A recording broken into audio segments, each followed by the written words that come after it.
তুমি মোশারফে না? হ্যাঁ, কেমন আছেন কাকা? এই তো আছি ভালো। এই কুট্টি কালে তোমার দেখে গেছিলাম, কত বড় হয়ে গেছো, ডাঙ্গর হয়ে গেছো একবারে। এই যে ঢাকায় গেলাম, অনেক বছর পর আইলাম। কাকা, আপনি দি গাড়ি গুড়ি কিনে লিয়ে পড়ছেন? গাড়ি কিনছি একটা, লাগেই তো, বুঝো না?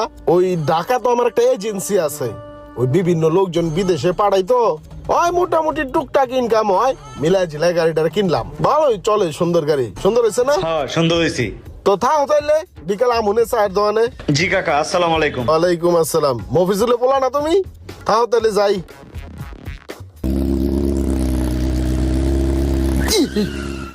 কেউ বাসুমি আসিন শুনি আমারে? হ্যাঁ চিনছি, আপনি আমার চাচতো কাকা। কাকাই কি একবারে ঢাকার তো নাই পড়ছেন নি? আয় বললাম, বৃষ্টি পড়তাছে, উঠো, বাইতে যায় কথাবার্তা হ্যাঁ কই। তাহলে উঠতাছি।